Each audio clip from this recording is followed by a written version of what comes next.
Imagine having a private club filled with smart people who want to help you. That's what Rick built as a journalist. His sources empowered him to write better stories that helped his readers succeed. Now, he is building that club for you. Welcome to Rick's Room. Welcome in. Now today, I'm pleased to sit down with a man I've known for many years. He is a leader in financial services. His name is Michael Harris. He's the owner and the founder of Genic Asset Management, but he's also the managing partner at industry consultancy Blackfin Group. And I don't even know what Michael's going to tell me today, but I know I'm going to enjoy it, and so will you. Michael, welcome to the room. How are you, man? I'm doing well, Rick. I appreciate it, and thank you inviting me to the room. I'm pleased to be here. Well, you're one of the first people I wanted to get in here to just visit with me about what you're seeing out there in the industry today. Well, I appreciate it. We've talked a lot about in the past change management, process management. As you guys know, as far as Blackfin Group, we do a lot of consulting related to quality assurance, gap analysis, document management, those things related and intricately involved in the servicing industry. But there's one thing that we haven't really talked about a lot is leadership as this relates to these activities, and something that I've been thinking about a lot. So, Rick, I thought maybe today we talk a little bit about leadership within an organization, particularly as it relates to change management as you go through process improvement. Mike, I love that. I am a longtime student of leadership. It's part of what excited me about being a journalist in New York and covering the industry and why I did it for so long. But I'll tell you, a lot of the information that I'm seeing online today, and I posted about this on LinkedIn today, I'm having a hard time finding anything good to say about it. It just seems like it's not the good old leadership training that I grew up with. You've done this your whole life. You're Six Sigma trained. Talk to me about what you're seeing and maybe where some of what we're hearing in the industry about true leadership is falling short today. It's a really great point, Rick. What I'm seeing, if I could kind of bifurcate it into two sections, one is, as a leader, when I was running companies, I would see change management, as most leaders do, as a little bit of a threat, hard to embrace, and more importantly, to effectively maintain and put the control measures into whatever you're working on as a leader, and more importantly, champion it for your team. But the other side I see as someone who's consulting now, doing these activities, going into companies, looking at processes, identifying gaps, looking at organizational structure, looking at team building, looking at the way the tech is used, the way you use your vendors, all the things we've talked about in the past in some of our podcasts. Again, what I'm seeing is that not necessarily strong leadership as it relates to supporting those things, short term and long term. Going back to your point about old school leadership as to what we're seeing today, one of the things I see is just kind of the nuts and bolts and the basics, which is being able to create leadership by example, being able to create leadership through consistent and collaborative communication, and then obviously consistent training and team building. And those are all tools and terms we use today, but I don't know there's as much emphasis as there is in the past. Well, one good thing I'm seeing is there is more of an emphasis today on the wellness, the mental wellness, the satisfaction of the employees, people on the team. Very, very important. But too often I see that as the only piece of the mission that we can see. And so the metrics, the KPIs, all the things that managers have been trained for years to measure against seem to have fallen out of favor. Or maybe I'm seeing that wrong. No, I think you're right. And I'm really glad you brought that up, because kind of the vein that I want to go into, again, as my company, Blackfin, going in and looking at processes and really being able to work off data analytics, I want to shift the gear here in this conversation and talk about the people and the mentality and how all sorts of things, particularly communication, and being able to manage people as people. I think one of the things that is, going back to what you mentioned just a minute ago, old school leadership is just talking to people and mentoring people. I don't see as much mentoring as I did in the past. I think that's probably the biggest change.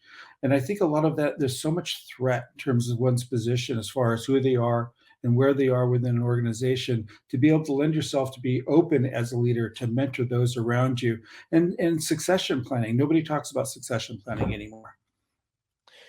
That's one of the things I love about what Keith Kemp is building at Blackfin Group. He's brought a bunch of you extremely experienced, very talented, very smart consultants together, and then basically allowing you to mentor Blackfin clients as they work through these big change initiatives. From your perspective, what's the mindset that a company has to have in order to really affect change? Well, first of all, they have to embrace it. And that's, seems like a generic term, but so much of the time, really being able to own it and understand it and embrace it. And more importantly, being able to maintain those control mechanisms that are in place to maintain that. And I say that because that's a difficult thing to do, because you obviously want to be open to change management and constant evolution. So, in other words, as you maintain your controls to make sure you have great quality, great production, everybody's happy, all those types of things, being able to raise your hand and say, wait a second, I think we're off course. And it's one of my favorite things to do as a leader, through the all the years, is basically create a truly collaborative environment. And again, that's not a cliche. I mean it from the bottom of my heart. Creating a truly collaborative environment where everybody has a say, everybody has a buy-in to the direction or the course, if you will, that the company's taken.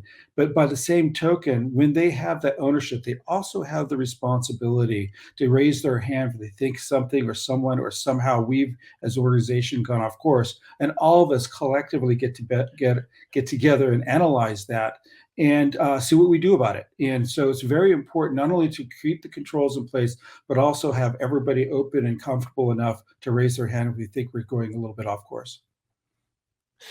I love that, Mike. And that's one of the things I really like about the new generation of leaders that we're starting to see grow up in some of our organizations. They they understand how to listen to each other better. I hardly ever hear them say, "Well, we've always done it this way." I mean, a lot of the things that trapped some of, guys my age, doesn't seem to be Me as well. Me as well. Yeah. doesn't seem to be impacting the new leaders as much. What do you think in today's environment it takes for a young leader to really fill the shoes and move up to the next level? Well, I think it's important to, surround yourself with good people. I think it's important to understand the benefits and maybe the potential negatives of somebody who's mentoring you. Being able to understand where you fit an organization. More importantly, is the organization a good fit for you? A couple of the key components or the pillars, if you will, is, I've always been a big fan of communication. Again, my theme here in this conversation with you is going to be about communication within organizations. But, from being able to communicate with others, make everybody understand who you are, what you're about, making understand you're coming from a true place of trying to help the organization rather than personal gain. And again, these all sound like very contrived concepts, but there are old school ideas and something that really works today, particularly in our environment where it's about a little bit about me many times in organizations, being able to let people in and say, hey, here's who I am, how can I help? And as you do that, good things happen. And as you do that, people will understand the value add you bring to said organization. And obviously, then good things happen for you. I like that, Mike. A lot of times companies that are really involved in the technology side, they seem to forget about how important that communication aspect is. Now, I know you've been a technology firm CEO. That's where I first started working with you years ago, and I Yeah. used to write about mortgage technology a lot. Right, right. One of the problems that end users always have is the adoption. We can't get our people to adopt. And I wonder how much, because I know you implement technology now for servicers as head of that group at Blackfin. Correct, correct. How much of this problem could be solved with better communication, in your opinion?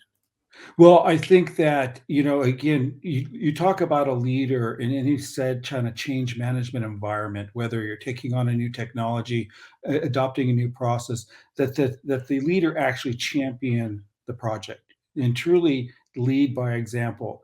Own it, understand it, communicate to the team, making sure the team understands that I am behind this as a leader. I think you should get on forward. And more importantly, hey, these are the reasons why I buy this, reason why I adopt this, reason why I am championing this, and communicating that effectively to those around them. And then from there on, as you go down the path, is making sure that you know doing more communication one-on-one in groups, making sure that not only when you affect change from a technology standpoint, you're looking at the way that technology changed, the way people are interacting with that piece of technology, how that affects them, how it affects their job, how it affects their day-to-day communication. Are they working with 3 or 4 people consistently? Now they have to change and work with others, or maybe they're not working with the committee as much because technology is taking on and automated some of the processes rather than physical handoffs. That all affects somebody's mentality and their role and responsibility in an organization. And it's important as a leader to be able to understand it, recognize it, and talk through it.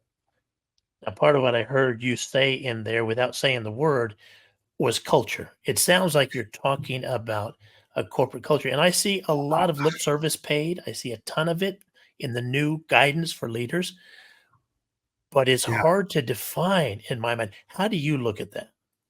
Rick, this is why I like having these conversations. Culture is so important to me. And to be quite honest with you, I don't talk a lot about it in public environments because, again, it comes off very cliche, and somewhat contrived, again, to use that word.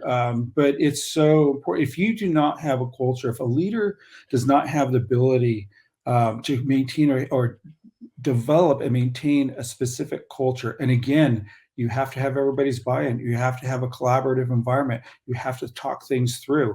And you've seen me do this with the organizations I've been with, and your involvement with them is making sure that everybody understands where we're going. I honestly do use the analogy of a ship.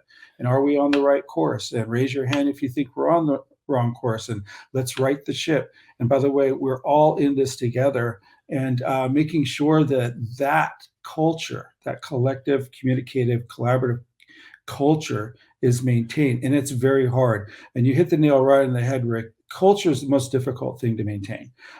You can have systems that create, quality assurance or quality control. You can have document management, making sure legally things are done properly. But culture is human driven, human maintained, and that's what it's all about. I love it. All right, Mike, I got one more question for you before we end. But first, let me remind you we're talking to Michael Harris. He's an industry pro. He's been in real estate and home finance for many years. Mike, I want to thank you for joining us today. Before I let you go, talk to me about something I didn't ask you about, but you wish I had. Well, I'll shift it with you a little bit. I want to, just kind of close out the whole idea of communication, because I do think, going back to one of your questions, I think one of your main themes is how things have changed over time, from a leadership perspective. And I think from an organizational perspective as well. For better or for worse, technology has created a lot of automation in different organizations' processes. Therefore, people interact less. And so from that perspective, I think you have to over communicate as a leader and as a team builder from time to time, in group environments. And I'll give you an example. Many leaders will go and do one-on-one sessions, say once a quarter, once a month, or maybe annually. You know, I think it's very, very important to have one-on-one sessions with your teams constantly, individually and in group, to make sure that everybody has a share, everybody understands and believes in what you're doing, making sure you understand and believe where they're coming from. I think it's really important to do so. And that's part of team building.